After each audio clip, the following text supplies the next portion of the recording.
haray alhamdulillah rabbil haray docteur Mouhamadou Bari e hewti joni kamɓe kadi inchallah haray docteur nala ko hewti e jaam haray lawol kisal ono yesso mo woda ko mako ɗon e fi oustaz Chérif nam bismillahi rahmani rahim alhamdulillahi rabbil alamin wa sallallahu wa sallam wa baraka ala nabiyyihi al amin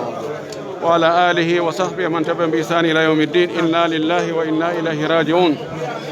en yetti Allah e alhaaliji ɗin fof alhamdulillahi ala kulli halin julɗo ko heeɓi o yo yetto Allah oɗo suka meɗen oustad Mouhamadou Chérif Diallo o anduɗen e makko ko mberu ko neɗɗo andata e neɗɗo ko suka nonɗuɗo fewuɗo wakkiliɗo wakkilani diina kan wakkili fi ɗaɓɓugol arsike fi wurugol halal muɗum ko andirɗenmo ko haɓangol fi l'islam o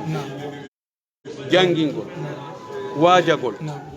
noddugol e ka diina ɗo gollitirgol fi e hoore muɗum e hoore ɓeygure mum ko ɗum ɗo woni ko anduɗen e makko en fuutorama suka mo tawata fewno ɗo e julɓe ɓen musidal men ngal leydi men din ɗo no jogui haaju e makko mo tawata sifa mum wela heɓude e sukaɓe ɓen hannde yolde makko nde wela uddude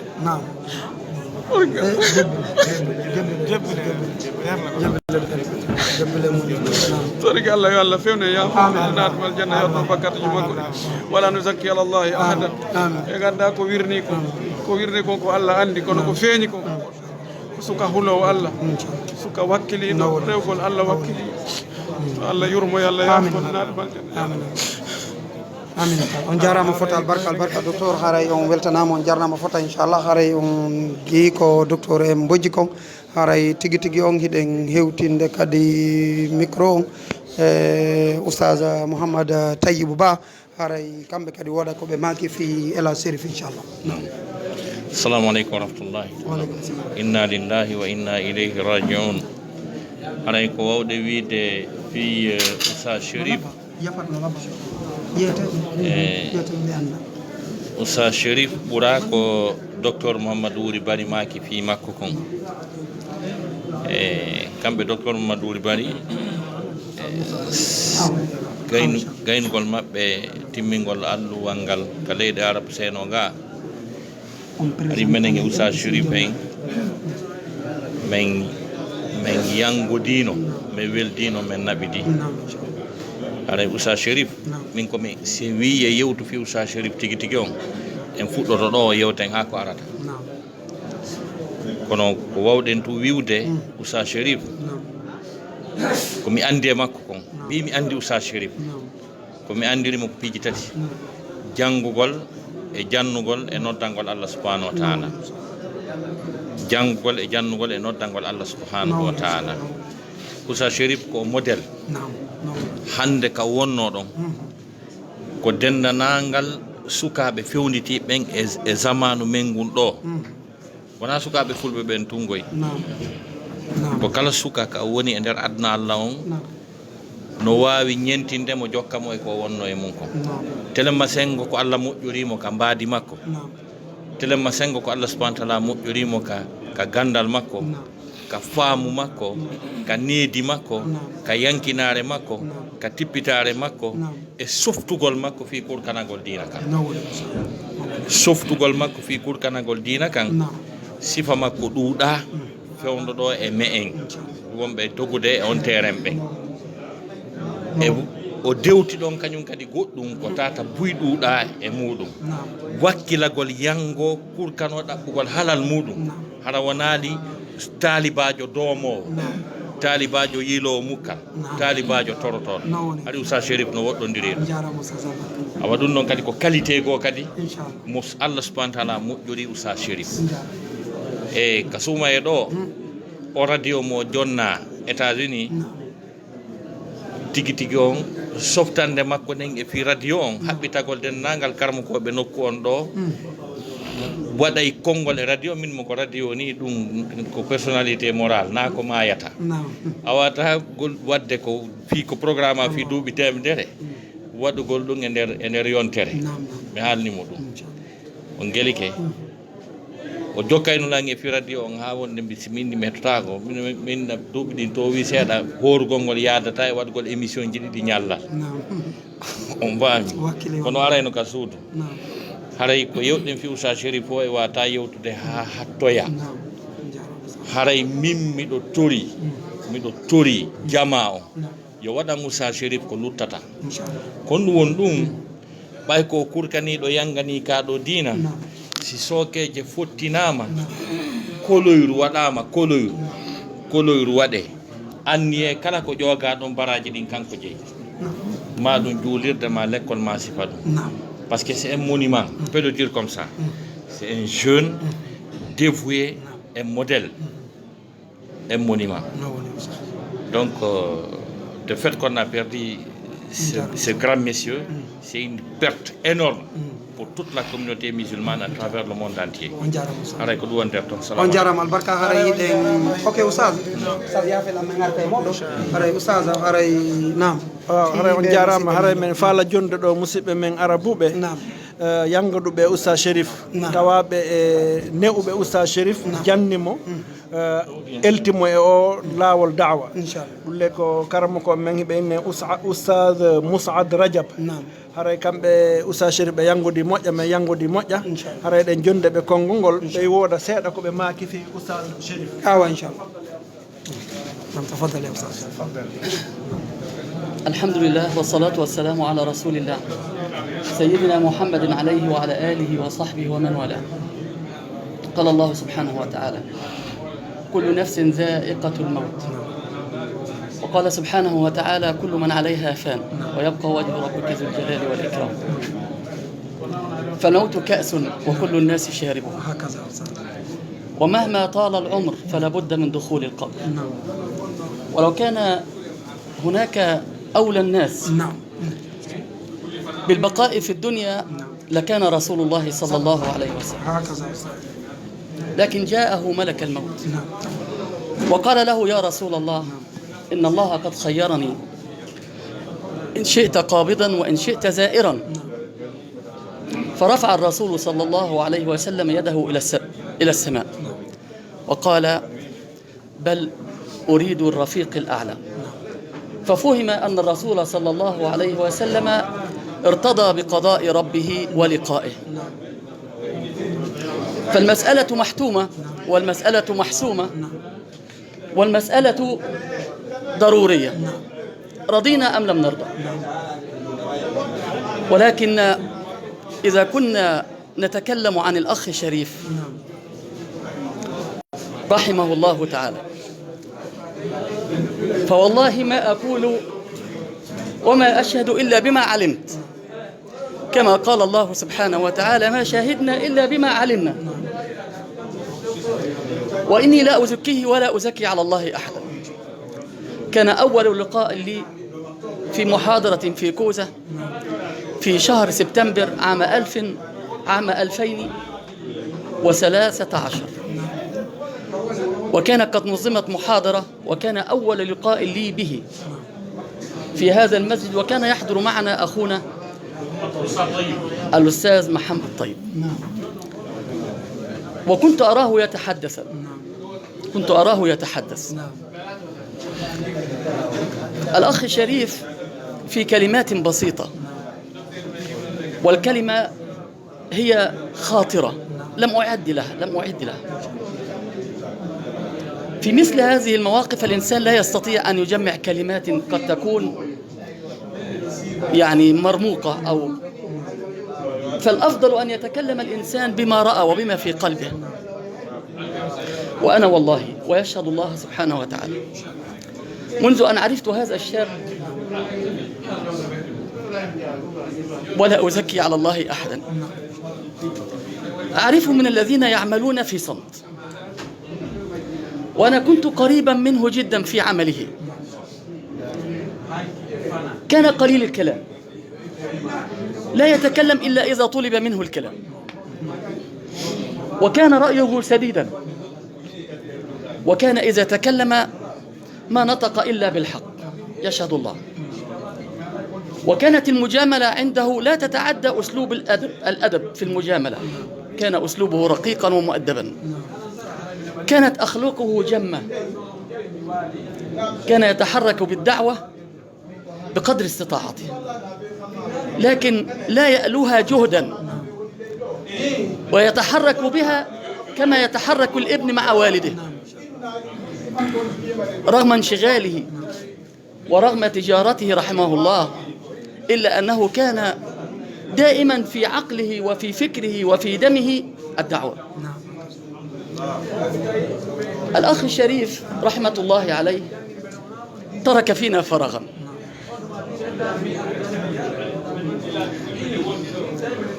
أقول أنه كان من أعمدة الدعوة ومن أركانها في هذا البلد، وربما كان في بلاد أخرى قد لا أعرفها، إلا أنه كان مخلصا وأحسبه عند الله كذلك. كان مبتسما، وكان دائما عندما أقترب منه أجد عنده نوعا من التفاؤل. لما كنا نتحدث في أمور الإسلام والمسلمين كنت أجد الأخ الشريف عنده نوع من التفاؤل، متفائل، وهذه من سمة الصالحين. ما لبس نظارة سوداء وما كانت الحياة قاتمة بالنسبة له، كان دائما متفائلا، ودائما ما كان يسأل عن إخوانه. وسبحان الله العظيم، الموت لا يفرق بين شاب وشيخ ولا بين صحيح ومريض.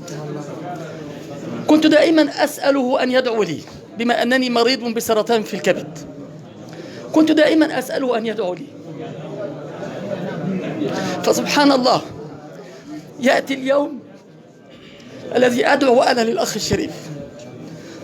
مع أنه صحيحا ما كان عنده إلا سكري كما يقول. فجاء اليوم، وهذا ما يبكيني، أن أكون أنا الذي أدعو للأخ الشريف. والسنن الكونية والأعراف البشرية تقول أن الصحيح هو الذي يدعو للمريض، هكذا تعودنا، لغة البشر ولغة الآدميين. لغتنا تقول أن السليم هو الذي يدعو للمريض،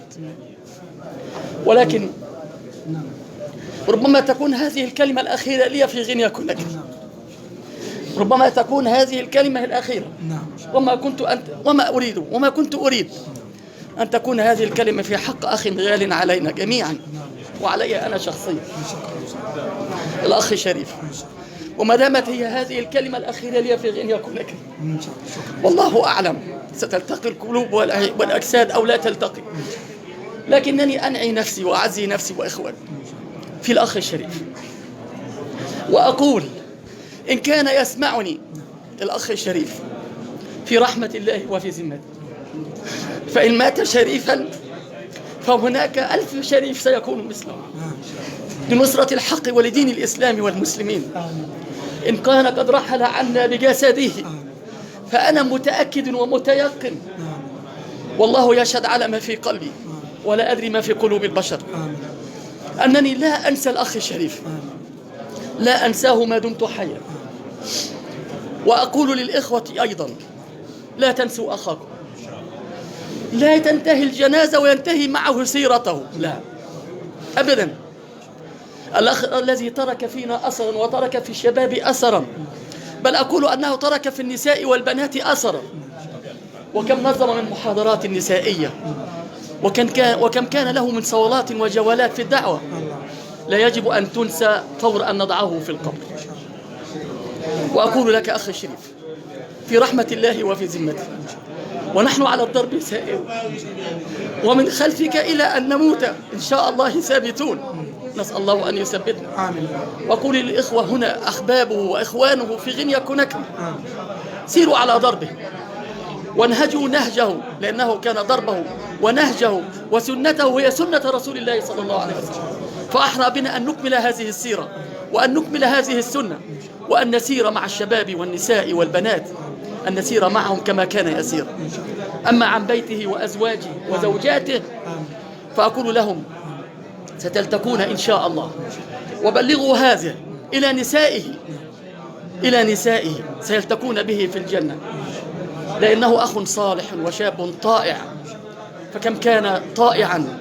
والله كنت أخجل من أسلوبه وأدبه الجم عندما كان يتحدث مع من أصغر منه ومع من هو أكبر منه. الأخ الشريف في ذمة الله، وأنا على يقين أنه في جنة الله، وهذا من حسن ظننا بالله. حسن ظننا بالله أنه في جنة الله إن شاء الله. أسأل الله العظيم رب العرش الكريم أن يتقبل أخونا شريف في إرغام رحمته. اللهم تغمده بفاسح رحمته. اللهم أكرم نزله. اللهم جاف القبر عن جنباته. اللهم اجعل قبره روضة من رياض الجنة. اللهم اجعل أعماله في ميزان حسناته. اللهم اجعل أعماله في ميزان حسناته. اللهم اخلفه دارا خيرا من داره، وأهلا خيرا من أهله، وأولاد خيرا من أولاده. اللهم تقبله في الصالحين يا رب العالمين. اللهم ثبتنا من بعده. اللهم ثبتنا من بعده. اللهم ثبتنا من بعده. أقول قولي هذا وأستغفر الله لي ولكم، وأسألكم لي وله الدعاء ما دمتم أحياء، وكذلك نتواصل في الدعاء لبعضنا البعض، فخير الدعاء ما كان للأخ بظاهر الغيب عن أخيه. وصلى الله على محمد وعلى آله وصحبه أجمعين. سبحان ربك رب العزة عما يصفون، وسلام على المرسلين، والحمد لله رب العالمين. شكرا يا أستاذ، جزاكم الله خيرا وبارك الله فيكم. إيه دكتور بيت أو إن شاء الله. Hono sene do taw so sanni ali be fure nyota joni fure nyota joni kaw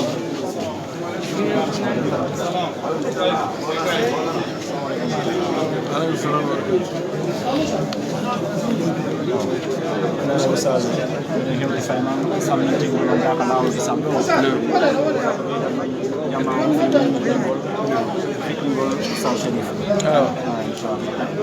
بسم الله الرحمن الرحيم. الحمد لله رب العالمين، وصلى الله وسلم وبارك على نبيه الأمين وعلى آله وصحبه ومن تبعهم بإحسان إلى يوم الدين. أراي كو أدي كون تاو enen ko en julɓe julɗo ko andoto tigi tigi julɗan kago makko ko wiyete limanu kon ko tuma koddoriyemo o yiɗa yani e hoore makko. koddoriyeji Allah ɗi no woodi ɗi o hoddirta tawa no hawrodiri e faale neɗɗo on e intérêt makko e nafoore makko ka aduna ga. ko ɗum waɗi e tugale limanu ɗen al imanu bil qadari khayrihi wa sharrihi. julɗo noon aray ka ɓernde makko imo mari ɗon place yaajuɗo fi ka koddoriji Allah, musibaji ɗin, jarrabeji ɗin ka wona heƴa kadi. kala ko Allah waɗi wallahi hara ko ɗum woni ko moƴƴi ko. Allah faljata, o fayata, o toñata, waɗortamo ko waɗi ko fof haray ko hoore gandal, e hoore ƴaɓɓantu, e hoore koddoriye. oɗo suka meɗen hiɗen felliti e maaya, hiɗen felliti o maayay, kono na fewn ɗo habbino ɗen, na fewn ɗo habbino ɗen few. kono ɓay Allah addi fewndo ɗo en andi ja ko fewn ɗo ɓuri moƴƴude. en jaɓi koddoriye o, yen tori Allah yo Allah yaafo. aray julɓe ɓen fuu ko yo ƴettu ɗum ɗo waaju tentini sukaɓe ɓe, yo ɓe ndaaru o fewndu ka Allah ƴettitimo ɗo ko fewndu ka fuu faalama. jokkuɓe soobe ɓen no faalama, jokkuɓe sama kala ɓen no faalama fewndu ɗo. hino ngari, hino darnde, hino jawdi, hino piiji ko ɗaɓɓa e neɗɗo kon fof ka be himo mari. ɗon ɗo sukaɓe ɓen yoɓe wattan yila, ɓe anda mayde wona be nayewu, wona be nawnare, wona kadi accident tum ɓay oɗo na accident waɗi. o yon tigui heblo o moƴƴina donkum makko kon, o haɓɓa kon ha moƴƴa, o jogito, o jooɗo ɗon. hara simayde nden ari naygol ɗum ɗa mi addoyal, ɗum ɗa mi heɓanaki, taw on tigui no prépari, no eɓɓani. to ka ɓen ko ɓe jokku soobe, ɓe wakkilo, ɓe jokka diina, ɓe jokka peew, ɓe wakkilo ɗaɓɓugol kadi jawdi dagindi ko ɓe surritora. ɓay mo mara o ittata mone. haray yo ɗum ɗo wonan en waaju ɓeydo, na hande fuɗɗi sukaɓe, na hande fuɗɗi mayude, na hande fuɗɗa mayede, kono ɗum ɗo kadi ko hunde wonde go. haray en tori jama on fo yoɓe muññomo, ɓe yarlomo, yo ɓe waajitor ɗum ɗo torki Allah Allah yurma en yo Allah yurma o yo Allah yaafmo yo Allah natamo aljanna yo ton bakkatuji makko ɗi wa akhir dawana alhamdulillahi rabbil alamin wa sallallahu wa sallam wa baraka ala nabiyhi al-amin amin jazakumullahu khairan docteur haray de woni do kan Ustaz Souleymane ko loma haray woda ma ko seeda ko be maka nen do inshallah docteur albarka fatumde Ustaz Sharif ko geddi fi mutane ko بسم الله الرحمن الرحيم الحمد لله رب العالمين ثم الصلاة والسلام على رسول الله بعد السلام عليكم ورحمة الله وبركاته أراي إذا نجلي شيخ دكتور ماكري دوني فايدي وماكا إنوكم فوق بأدي كلام أراي إذا نجلي شريف أودو كو أندا كو يانغانا كوردينا si tawino ko jawdi o mari o wawatano heɓude wa feccere ɓeeɗo yimɓe haysi noon tawi ko kanko fawtiɓe fuu ɗum ɗo fof ko waaju wonanden enen surtout noon onon sukaɓe ɓe ko noon kadi aray buyno sikkono ɗo ko corona naɓata goɗɗo joni aray oɗo no nette na nawnare wona accident wona fuy o yanirni tawi dajangal timmi onno enete haray en foppo ko en hiɗen hani habbade ko meɗen kon waɗanamo du'a waɗi ko en wawata e laɓɓinta goɗɗo par ce que onno e nette ko wawɗen ko du'anade mo holla onno e nette sukaɓe ɓen fof yo wakkil par ce que oɗo kadi siko zugol balon siko amugol kala ko yahi mo gayna mo hecciɗi mo jogui darde kono acci ɗum ɗo fof o jokki diina haray diina kan onno e nette cuɗimo hande ɓawo nde hucciti waɗi en fof en andatano ono jogori ni on e ndette jama ono waɗiri ɗum haray kono yiigol ɓeɗo yimɓe andinta goɗɗo si tawi ko honno o wonirno ɓenne wo ya won kun rajulan ida marra qalu marra rajulu wa hadha al athar haray ya wonu goɗɗo si tawi o feƴƴi ɓe wi'a wondema gorko feƴƴi kono hino batte makko on ɗo ɓeɗo foppo hande ko ɗaɓɓoɓe mbuɗini hay goto arɗo ɗo sina ko ɗaɓɓere mbuɗ ɗum fof acciti ɗaɓɓere mum ari ɗo fi tawegol e ɗaɓɓugol baraji haray ɗum ɗo ko waaju wonande en haray men weltanike kadi on onon wonɓe sakitude oɗo dawa waɗi ko noon e dawa ni haray ɗen toro Allah tabaraka wa ta'ala yo Allah waɗumo ko aljanna ɓurɗo e towde enen kadi o timminira e dina e diwan o waɗa yangantoɓe diina ha nde o ƴettite aqulu ma tasmauna hadha wa sallallahu alaihi wa sallam wa baraka ala nabiyina Muhammad wa ala alihi wa sahbihi wa sallam wa akhiru da'wana alhamdulillahi rabbil alamin arga après ni jonne fadi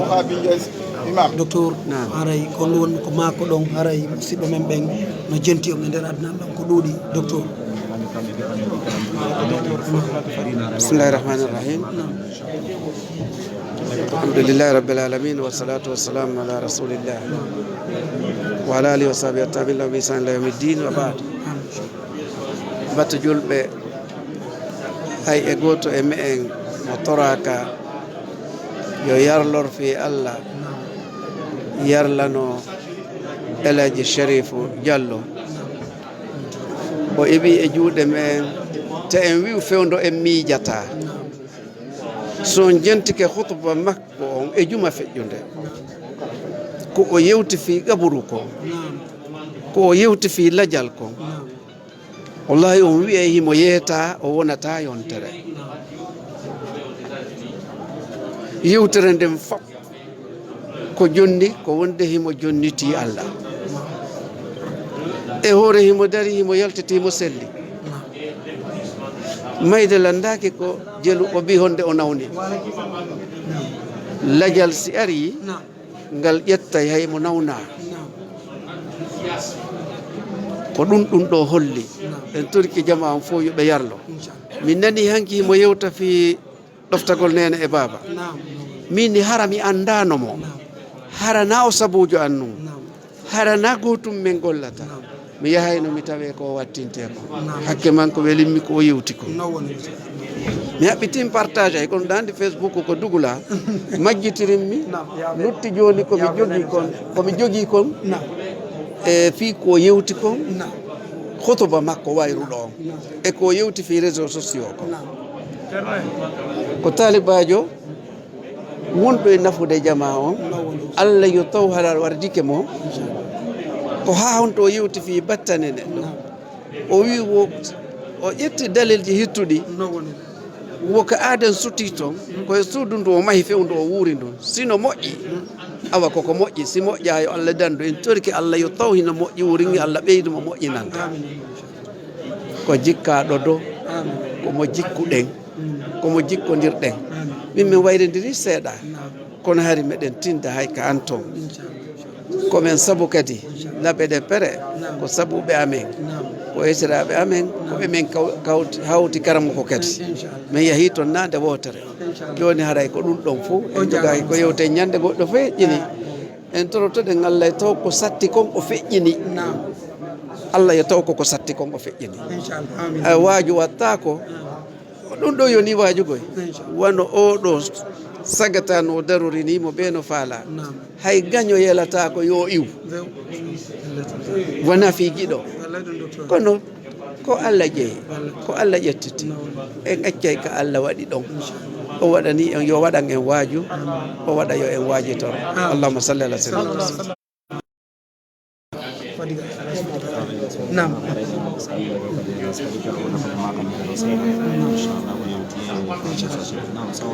نعم السلام عليكم ورحمة الله تعالى وبركاته. وعليكم السلام ورحمة الله. ونعمل مثل ميبه ونغا إنا لله وإنا إليه راجعون. ونغا كرين نغم بلغي فمي كرين بمارا فوتك بمارا لكن بيرين كافورين بلغيكي parce que furenara yamma na kam masin wombe o shabun na shafi ibadatillah ala sharif jallo findi khanandira abari amo afindi muslimi ya khaji hadra babil bilira kana mujahidan kabiran fi sabili ad-da'wa al-islamiyya ndan sharif jallo kolonke alhaji pate nan sabura nananura kanin nambe émission Allah akbar mais attends ndena fafala be qifri ina relation sebe ifama yumelo koy mais atayna fala be yume gese ina fabe eto mena sherif yallu famene ada watu raba mamone ba woma lonni nuna yi amman nu khunun qif akharanki akhununki amman fata falade parce que na fe na wonyin ndena wonya mai karanka mai mukhununki ndena karanka mai mufata falade brame mai sherifu jallo ala nabirin sonana be ndan sherifu jallo kolon mugo biya shi da baga ne sanya firin turki fatahul lal golan anu kana jamuiyya khidmatul islam al khidma ne conference na kana ba ma nyewonye di conference international kirna ba mene Istanbul sanya firin mugunun sharif nan sigamana donc on a ko le nakui afindi mi hinanna na kambara dine servi kede radio ekui anu radio social ekui nana to ndenda photo to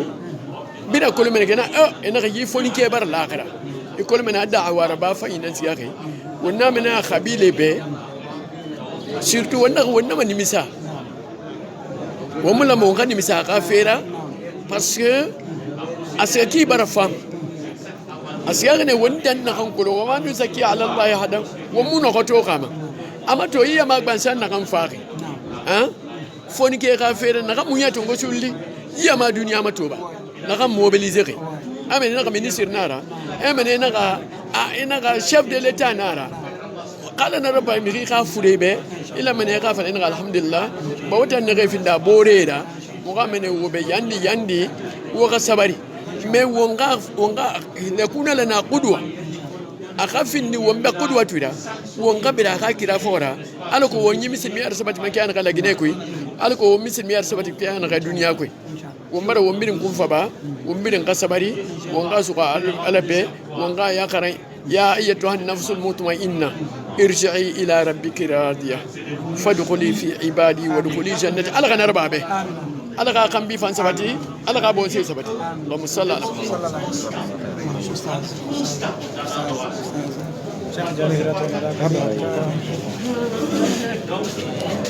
Assalamu alaikum. La poursuite de ces jeunes déterminés, un modèle que je peux le dire comme ça doit être un conseil.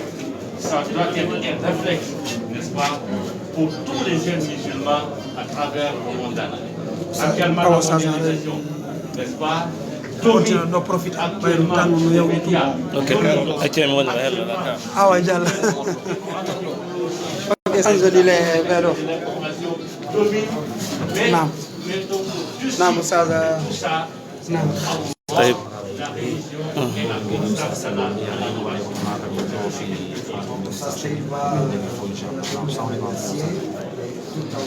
بسم الله الرحمن الرحيم الحمد لله رب العالمين والصلاة والسلام على رسول الله وعلى آله وصحبه أجمعين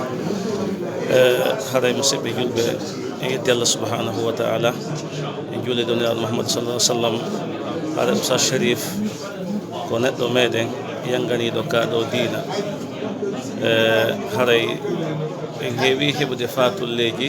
ko heewi kono nde ɗo fatunde kadi ko fatunde go cheikh sharif fo hino seeditanimo wakkilare makko ɗen ko diina e darnogol makka oɗo dawa bimɓe kikiɗe jemma e ñalolma cheikh sharif yafo noon en tiniɓe ono ɓe égyptien ɓe makoɓe ɗo on sa yi ɓeɗo yewti ha wulli ko iwruɓe leydi go ko sabu moƴƴugol usa sharif moƴƴugol jikku makko ela sa sallam maki khairu nnasi anfa'uhum linnas ko woni moƴƴude yimɓe ɓen ko ɓurɗo nafugol yimɓe ɓen on cheikh sharif o ɗo ko nafuɗo ɓeɗo yimɓe ko daraniɗo ɓeɗo yimɓe neɗɗo ko heɓi konno konti ha kono koko nafi yimɓe ɓen kon ko ɗum ɓuri kontude mana gandal ma ngal jannguɗa ngal ko honno nafirɗa ngal jawdi ma ndi heɓuɗani ko honno nafirɗani laamu ma ko heɓuɗa kon ko honɗum nafirɗa Oustaz Sharif oɗo o nafi julɓe ɓe yo Allah hinnomo yaafo naadamo aljanna haray min komi mari komi wasiyoɗo jama on nde fatunde nde dañuɗen ɗo wonani en waaju Cheikh Sharif komin wayti yewtude min e makko ko 13h29 e hecci hanki e tayla ko suka miññirawo makko mo ƴetti o naɓi ko duɗal an Allah arsiki suka on hunjagol alqur'anul karim ko fi on suka mi woni yewtude suka on o darti alqur'ana e nder balɗe tati Allah arsikimo ɗum no jooɗalle laabi tati o hunjitiki alqur'ana on o suka ɗo ko cheikh sharif yanganimo dankimo tambitimo ƴettimo naɓimo ko duɗal alqur'anul karim o suka ɗo hunjiki alqur'anul karim tawi min yewti fi suka on wondema ko yo hotu hanki ɗum o ƴetti o yaltide makko bimbi ɗo suka o wilan ko kamɓe ñallidi ha e 13h10 ɓe yaltotoɗo ɓe yeehi ha ko garage tawi oto makko on no boni o acci garage oto on ko garage ɗon o yoɓani ɓe taxi moto ji ɗiɗi kanko e suka on ɓe yeehi madina ɓe woni ɗon ko bitiki ɗon ha télé makko takko fana o immini suka on miñam makko yo aran soƴƴare ndi suka on arani soƴƴare ndin ƴetti naɓanimo ko place e suka o wilan ko 13h10 ɓe waynodiri o ƴetti passe o jonni suka o jagga ɗon ɓe waynodirta o inni artu ko suudu ndaara no hotira ko duɗal kontina jande ma nde ɓe waynodiri ɗon suka on ga o nodda o wiya Oustaz Sharif feƴƴini allahu akbar e haray mo ndaari ɗum ɗo taway no hawni cheikh Sharif o soƴƴu liññiɗi ɗon o sakkiti ñamude o yari ndiyam o yani crise haray ɗum ɗo ko waaju molanago wonanden image nden oto makko on ko so iwino madina o rewta ko garage o ƴetta oto makko on o artirde ko suudu kono jaka ko cippi e maggal ɗon o ƴewtata e maggal hande kadi ɗum ɗo ko waaju wonande goto kala haray mi wi'ay sukaɓe tawɓe ɓen no fewndi téléma génération Oustaz Sharif yo wona ɗum ɗo wonanɓe waaju janu yo wonanɓe waaju janu haray lantori piiji ɗiɗi jama on goo on jonnidirgol juuɗe waɗana Oustaz Sharif sadaqatul jariya e mako darnugol jami'u kala no tawata jama on fottiranimo kala e wakkilo waɗana hoore mum waɗanen Oustaz Sharif sadaqa jariya si wi ɗon haray jama on téléma e ɓeygure makko nden wata e yeggutu ɓeygure makko nden emo acci alyatimaɓe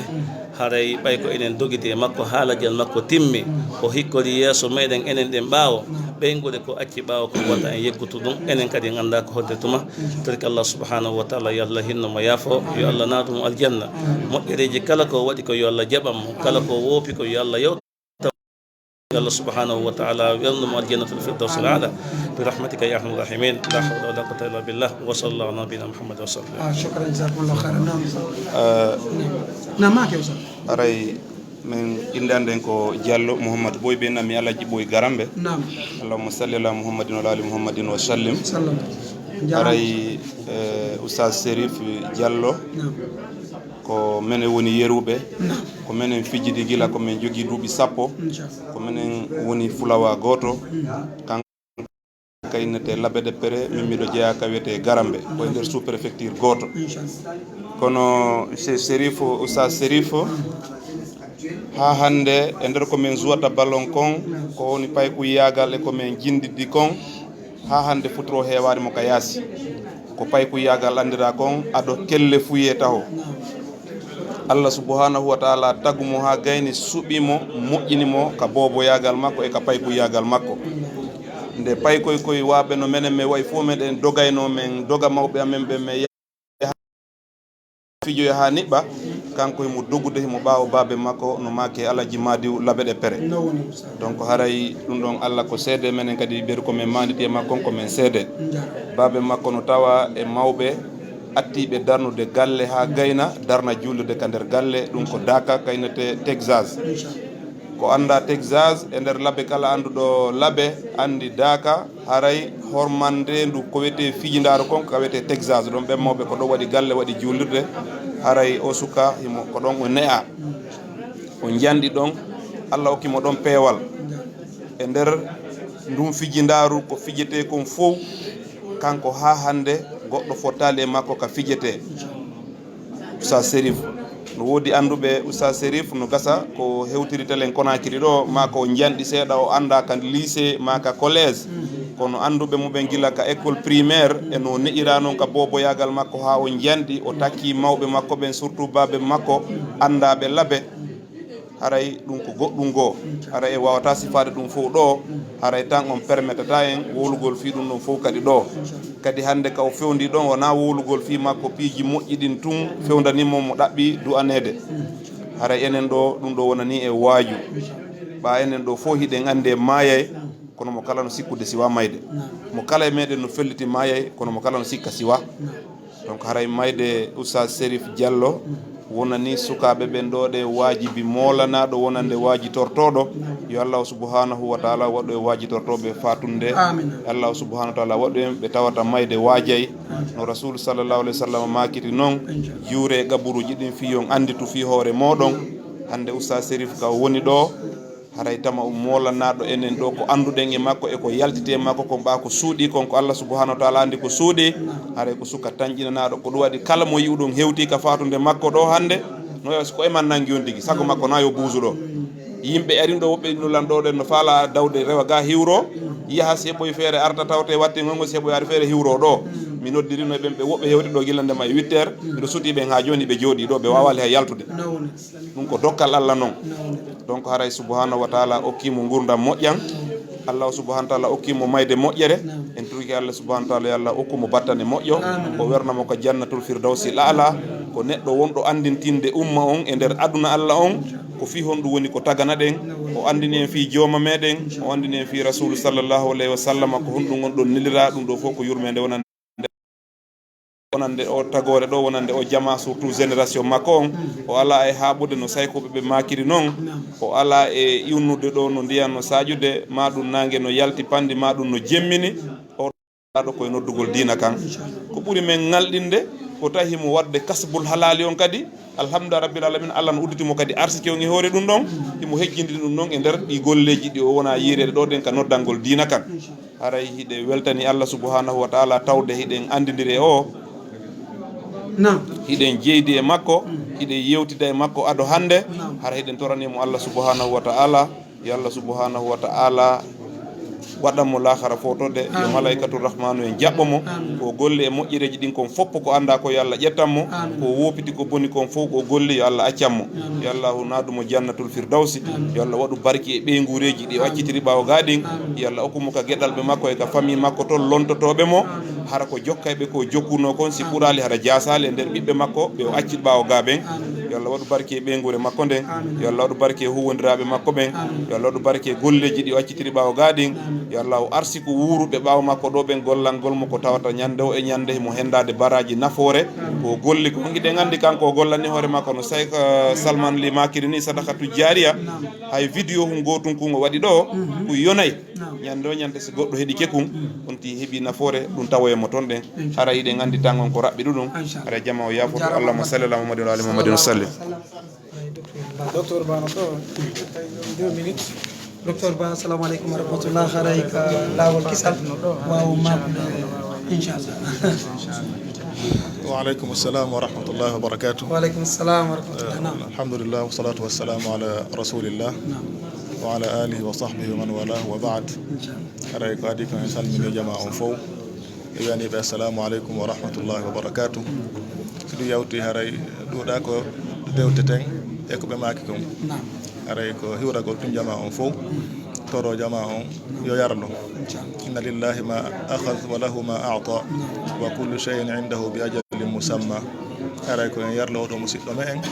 أراي مايدن دن كان دن اندي كو بيجي اونتي كو واجي تور أرا نون دون اونتيغي يرلو مايدو يالله رحمة سبي الله سبحانه وتعالى سبك الله أكبر كم كر يتتين دي مندون أن تغير لنا فاتي دون سبب هذا يعني يودو كهو ونديرادو ووكيل نودو كم هو مجوجي يسيب مجوجي يب مجوجي هو ونديرابه بيدو فوق كلا تاوتا مفعل جنو إمام بيدنا عندي ندون كان كفعل جو ووضعي وفعل جاي يم بين بيوندي بين هذا أن تغي يافانومو وكلا مفعل جنو إمام يافانومو تام مندون aray kadi waagi toren enen kadi nde ɗo mayde no ɓeɗo makiri noon aray ɓeɗo koɓe suka e koɓe yaltata ka suudu ɓe seeno ka golle nani ɓe tan inornoɓe arte aray ɗum ɗo ko wona en fof waaju Allah waɗo e waagi torɓe sabu ko wiyeten kafa bil mawti wa'idan mayde yo ni waaju mo mayde waajaki woora on ɗon ala ko waajomo ɗum no hara koye waagi tor ɗum ɗo ndaaren no ɓe wayi noon aray sen daari o jama arɗo ɗo ɗe gandi alhaali fewnuɗo leydi no wayi situation on no wayi ɗe gandi nawnare no fewndi kono ma dalika jama on heewi ɗo tew ko sabu hon ɗum ko sabu huwodire nde ɓe wonno huwodirde jama on sabu yangodal e jama on sabu yanganagol jama on wakkilo jogade gikku moƴƴo ɓe jogui on e wakkilagol fi diina Allah kan e yanganagol diina Allah kan ko ɗum ɗo wonno koɓe jokki e gurdam maɓɓe tawti koɓe jokkuno ke ɗaɓɓugol arsika on ɗum ɗo fof haray ko hollata en ko enen kadi koye ɓurtu wakkilade mo kala wakkilano fi nde ɗo mayde mi ɗo ka bureau nane la dara ɗon vidéo mo ɓe sakiti mi anda ko hondo sayi ɓe waɗa ɗon e français no gasa ñande goo woɓɓe mo daara oɗo vidéo inna oɗo ko oustaz Sherif hari meɗen andimo kono hande o notike Allah subhanahu wa ta'ala o fatike o wi haray wona mayde nden hulɓini mayde nden hulɓinaki en dowaka hulde mayde nden ko ɗoɗen hulde koye wakkilo kan fiyo en heɓoy gurdam moƴƴam ɓawa mayde nden saabu hara ɗen andi hattaka mayde ɗon ɗum ɗon fo waɗa ko tarsu wonanta en min daari kadi hanki vidéo ji maɓɓe goɗɗe ɓe wolta fi berɗe ɗen teddingol mayɓe ɓen wakkilo fi ɓeɗo mayɓe ka yen teddiɓe ka ɓe tawata ko wattinirde maɓɓe nden ɗum ɗo fof haray ɓe andano ko hande ɗum ɗo waɗata on tigui no andima en kono muskila on ko tawata on tigui anda ko honno e ko honto e ko honde ɗum ɗo fof haray ko ɓurte wajade enen kadi ɓurten jokkude diina men kan ɓurte wakkilade fi diina kan ɓurte kadi jokkade jama on saabu jama on fof ko addi ɓe ɗo wona saabu gari oustaz Sharif wona sabu doole maɓɓe wona sabu jawdi maɓɓe ko sabu huwodiral maɓɓe moƴƴal buy hino mayde hara ko marɓe jawle buy ma janngoɓe gandal buy ma wawɓe piiji buy marɓe pouvoir ji buy kono tawa so ɓeɗo arata kono ɗum ɗo haray ema mo Allah subhanahu wa ta'ala waɗani on tigi e kawral mo Allah subhanahu wa ta'ala arsiki waɗani on tigi tawfiq e tawde kadi on tigi faggitani kadi e gurdam mon ɗan ɗum woni hon ɗum huwodiral e jama on huwodiral moƴƴal wa khaliqin nasa bi khuluqin hasan ara ɗum ɗon ko wasiyodirten en fof wasiyoɗen jama on fof mo kala hara yeggitali ɗum ɗon anda haray ndeɗo mayde no habbi ɗum haray en fof kadi du'anoɗen ɓe du'anoɗen ɓe du'anoɗen dendagal fatiɓe Allah subhanahu wa ta'ala waɗa barke geɗal ɓe koɓe acci kon waɗa barke koɓe acci kon kadi haray kadi gandal koɓe acci e sodaka jaare koɓe acci yo Allah waɗa ɓe ɗum ɗon fof ka mandake maɓɓe moƴƴe ko tawata no duumo hatta bada mawtihi ɗum ɗo haray ko wiyete ko limsli hada falyamalil amilun haray hande ɓe fatike kamɓe ɓe yaahi kono haray atharji maɓɓe ɗin vidéo ji maɓɓe audio ji maɓɓe waajuji maɓɓe ɓeɓe janni ɓeɓe waaji ɓe Allah fewniri saabu maɓɓe ɗum ɗo foore no lutti ko ɗum ɗo wiyete sadakatum jariya sadaka ilowo ko baraji mum kontinta ha ɓaawo nde on tigi faati ɗum ɗo en fof ene yeeli ɗum ɗo yo Allah waɗu en yimɓe moƴƴuɓe enen kadi enen kadi o moƴƴina fi meɗen o acca waɗa barke ko ɓe acci kon haray no ɓeeɗo wasiyori noon haray miɗo tenɗina ɗum ɗon kadi jama on waɗana ɓe koyte ko wakfu o tawata ko inde maɓɓe ɗum ɗon haray eno moƴƴi moƴƴa ɗum ɗon ko haray no holli on ɓe jama itiraf on reconnaissance on telen makko ɓe wakkili kon ɗum ɗo haray ko yo waɗanɓe ɗum ɗon haray ɓeru o kala no Allah takiran en inchallahu taala haray ɓurten ɓe duhanade haray haala kal lannata ko wola o no wawi ɓeydugol juuɗe e howre juuɗe koɓe ɗum ɗum wona e ɓurtu welde haray mi acciray ni koɗo jama on fof o yarlo yarlanoɓe du'anoɓe yo Allah o hawten en fof o yaafo en barakallahu fikum assalamu aleykum wa rahmatullahi wa barakatuh wa aleykum salam wa rahmatullahi wa barakatuh Oustaz naam assalamu aleykum wa rahmatullahi taala wa barakatuh ɗum Cheikh Ahmed Tidiane Diallo aray Oustaz Chérif mi andirimo kiijidal e nokkire komi fuɗɗimo yiidogol mi woni feere min janggayno jama islamia min howodiri taw e baaba makko Alhaji Madiw feere ɓeɗo ɓay noon hajjiyankoɓe e immorde leydi Dagana ndin ha Makka baaba makko ko moƴƴo kanko Oustaz Chérif immon ɗum mi wiyay o roni ɗum ɗo jogo baba makko nde moƴƴere ɗo mi heewi komin fotti Makka min Oustaz Chérif min loosidi min wonde chambre goto min immike ɗo min yahi min juuloyi min arti o waajike men e nder Makkatu Mukarrama o moƴƴike men kadi